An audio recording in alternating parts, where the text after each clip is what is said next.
Wafalme wa kwanza sura 3 nasoma kuanzia mstari wa 4. Basi mfalme akaenda Gibeoni ili atoe dhabihu huko, kwa kuwa ndipo mahali pa juu palipo pakuu. Sulemani akatoa sadaka 1000 za kuteketezwa juu ya madhabahu ili na huko Gibeoni Bwana akamtokea Sulemani katika ndoto ya usiku. Mungu akamwambia, omba utakalo nikupe. Sulemani akasema, umemfanyia mtumwa wako Daudi baba yangu fadhili kuu, kadiri alivyoenenda mbele zako katika kweli na katika haki na katika unyofu wa moyo pamoja nawe umemwekea na fadhili hii kubwa, maana umempa mwana wa kuketi kitini pake kama ilivyo leo.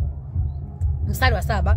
Na sasa Bwana Mungu wangu, umenitawaza niwe mfalme mimi mtumwa wako badala ya Daudi baba yangu.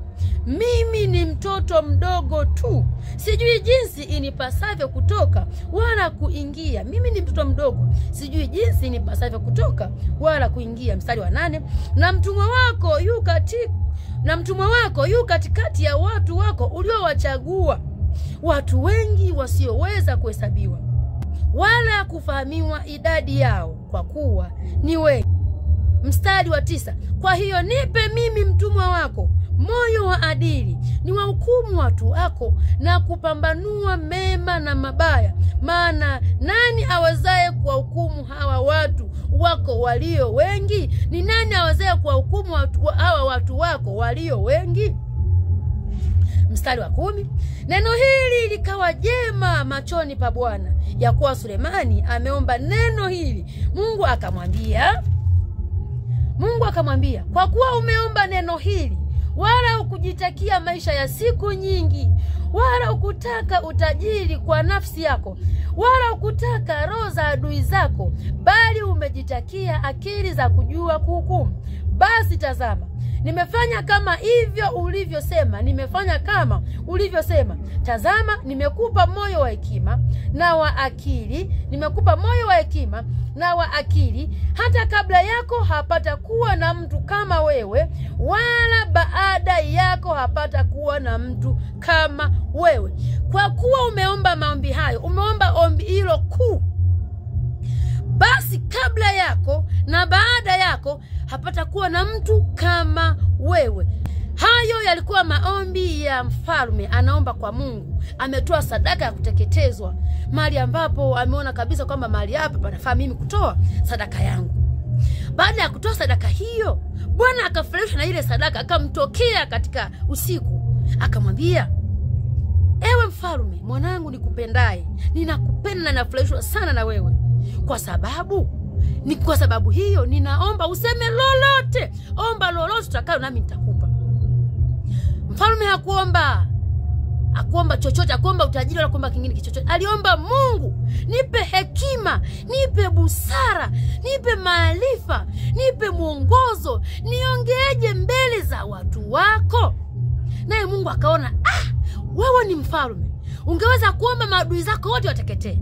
Wewe ni mfalme, ungeweza kuomba labda mataifa yote yaliyokuzunguka yapigwe njaa, ili wakipigwa njaa waje kuomba chochote kwako, alafu akija kwako uwatawale na kuwaona kwamba wao si kitu na wewe ndo mkuu. Yani wewe upate ukuu kwa sababu ya shida itakayokuwa imepata mataifa mengine yaliyojirani na wewe. Akasema, wewe ni mfalme, unaomba namna nzuri ya kuongea mbele za watu, unaomba hekima ya kuongea mbele za watu, unaomba namna nzuri ya kuhukumu mbele za watu. Ukiangalia hukumu ambazo alikuwa anaziomba Sulemani ni kama pale ambapo makahaba wamelala, huyu ana mtoto na huyu ana mtoto, amelalia mtoto akafa.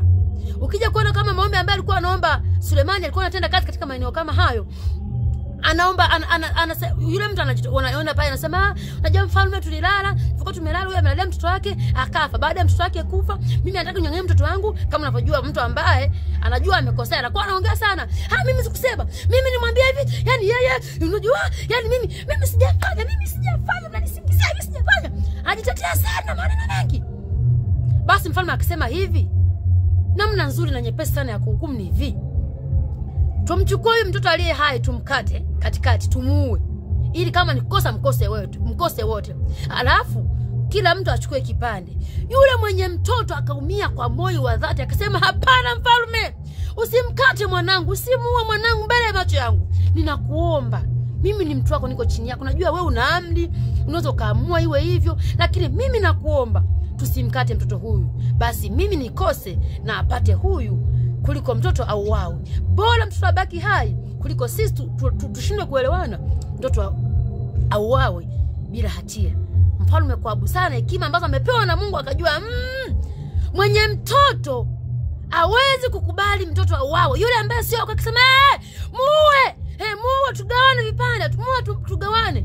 Moyoni akiwa anasema muue, tukose wote. Haiwezekani mimi niite nikae bila mtoto yake abaki na mtoto. Muue mfalme. Ndio umeamua vyema, point, muue. Mfalme akasema, aha, kwa hekima niliomba kwa Mungu, hapa mwenye mtoto ni huyu ambaye anaomba mtoto asiuawe, ila yuko tayari yeye amkose mtoto, tumpe huyu ambaye anamngangania. Mfalme akajua wewe sio mwenye mtoto, basi wewe uliye na mtoto wako, chukua mtoto wako. Kila mtu aliyesikia neno hili na jambo lile alijiuliza na kutafakari na kuuliza sana kwa habari ya hekima ya ufumbuzi wa mambo magumu aliyokuwa nayo Sulemani. Basi niseme hivi, viongozi wetu ni waombe kila mmoja akielekeza masikio yake kwa Mungu, kwa sababu kumcha Mungu ni kuchukia uovu. Na maandiko yanasema hivi, kila litajia jina la Bwana na uache uovu. Kila litajia jina la Bwana na aache uovu, aache kuwaumiza watu, aache kuwaonea watu. Sasa viongozi wetu kuanzia ngazi ya chini, kuanzia ngazi ya chini kabisa kupanda mpaka juu, ikiwa kila mmoja ataelekeza moyo wake kwa Mungu kwamba Mungu nisaidie, nijue namna ya kuhukumu, nijue namna ya kuamua, nijue namna ya kujibu, nijue namna ya kuwasilisha maneno na mambo ambayo yamekosa ufumbuzi kwa watu. Mungu nisaidie. Basi nchi yetu Tanzania haitakuwa hivi. Nasema hivi, Tanzania haitakuwa hivi kwa sababu kabla ya kwenda kuomba lile ombi kwamba Mungu nisaidie Mungu niongeni hukumu vizuri, maisha yako utakuwa umeelekeza vizuri. Kwa sababu ukiona hapa Sulemani alikuwa ametoa sadaka ya kuteketeza.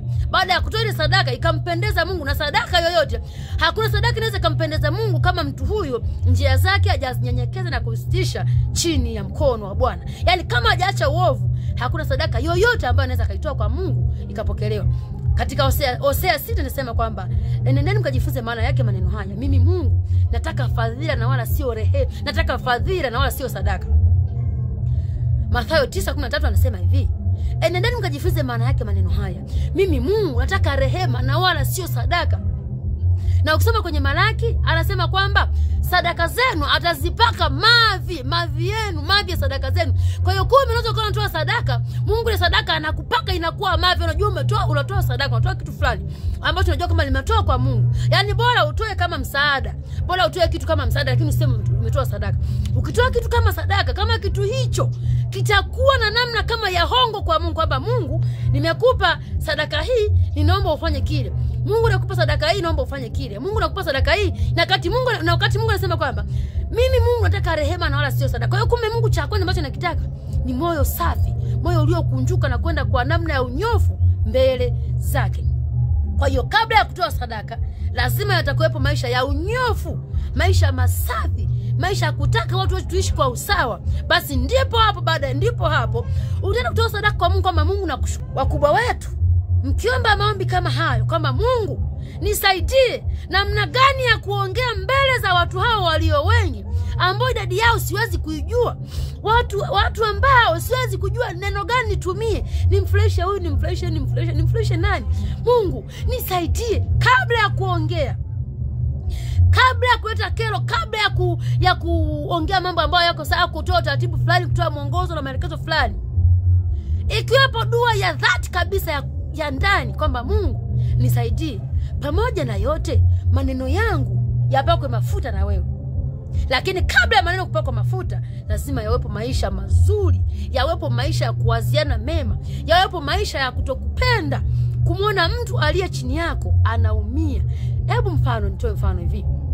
Unaweza kuwa ni kiongozi, ndio umepata dhamana hiyo, asante. Una cheo kikubwa tu au kidogo, vyovyote vile ulivyo, ila ni kiongozi. Ukikuta pengine kuna shida inatokea, kuna shida mahali, ukasikia mama yako amepata shida, unaumia, mama yangu.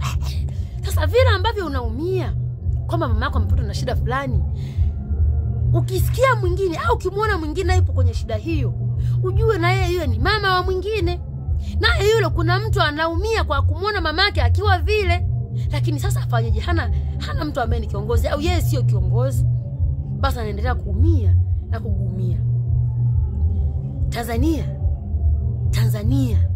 Tanzania inaweza ikawa vizuri sana. Asiwepo mtu wa kulia, asiwepo mtu wa kulalamika, asiwepo mtu wa kujuta kwamba kwa nini nimezaliwa Tanzania, asiwepo mtu wa kumwambia mwingine kwamba kama unaona Tanzania ni pagumu basi hamia Burundi. Tanzania inaweza ikawa nchi nzuri sana, inaweza ikawa nchi ya kuvutia kama ambavyo tunaimbaga Tanzania. Lakini leo hii tunaimba ni maneno Tanzania nakupenda.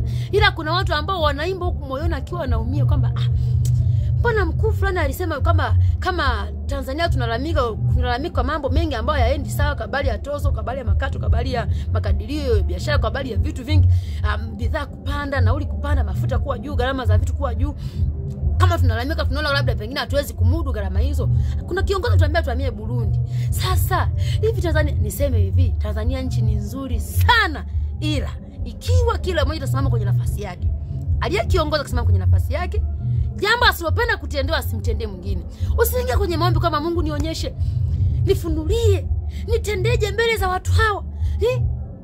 Usijipe kazi ngumu. Kiongozi wetu msijipe kazi ngumu. Kuingia kwenye maombi, Mungu awafunulie kama Suleiman alivyofanya. Suleiman ni mwenzetu, hatua yake ilikuwa juu sana. Mpaka Mungu kumtokea kumwambia omba lolote, hatua yake ilikuwa juu sana. Basi viongozi wetu, mimi niwaambie hivi, msijipe kazi ngumu kujiuliza sasa huyu mtu wa Mungu anasema tu sisi tuombe kwa Mungu au nini? Mimi nijueje baya na jema? Lile ambalo unataka kufanyiwa usimfanyie mwingine. Lile ambalo unataka mama yako afanyiwe usimfanyie mama mwingine. Lile ambalo unataka baba wa mwingine, mdogo wa mwingine afanyiwe usimfanyie mwingine. Vile ambavyo unataka, yani kile ambacho unataka kufanyiwa na wewe usimfanyie mwingine, basi nchi yetu itameremeta, nchi yetu itakuwa vizuri, na Mungu hataona haya kujivunia kwamba Tanzania ni nchi yangu, na pia wananchi hawataona haya kujivunia kwamba Tanzania ninaipenda kwa moyo wa kupenda, sio kwa moyo wa kuigiza tu, sio kwa kuimba maneno tu, kwa moyo wa dhati kwamba Tanzania naipenda nchi yangu, naifurahia sana. Narudia tena kusema, jambo usilopenda kutendea usimtendee mwingine. Usiingie kwenye mfungo wa siku 10 au kuomba Mungu akufunulie, akufundishe, mtafute nabii akuambie dhambi ni nini au jambo gani ambalo ukilifanya ili lisishushe ghadhabu ya Mungu kwenye nchi yetu. Lile jambo ambalo unataka kufanyiwa usimfanyie mwingine. Ikiwa hivyo, basi nchi yetu itakuwa nzuri na kila mmoja atajisikia vizuri kuishi kwenye nchi ya Tanzania, na wageni watafurahi sana kuja kuishi Tanzania. Kuishi kama watu, sio kuishi kwa, yani nasemea wale wageni ambao wanakuja kuishi Tanzania kama Watanzania, sio kuja kuishi Tanzania kwa lengo la kuwaumiza na kuwakandamiza Watanzania. Kwa leo niishie hapo. Hii ni sauti ya mtoto wa mtu aliaye kutoka nyikani, sehemu ya upweke, sehemu yenye giza totoro, akisema tengeneza njia ya Bwana, yanyoshe mapito yake, kwa sababu Mungu mhukumu wa haki, mhukumu wa kweli, asiyehukumu kwa kuangalia kazi, asiyehukumu kwa kuangalia cheo, asiyehukumu kwa kuangalia umri, asiyehukumu kwa kuangalia jinsia, asiyehukumu kwa kuangalia wingi wa fedha, asiyehukumu kwa kuangalia wingi wa mali na namna wanavyokuchukulia watu. Anakuja apate kumhukumu kila mmoja sawa na njia zake nzuri au sawa na njia zake mbaya. Ndiyo maana ya neno Maranatha.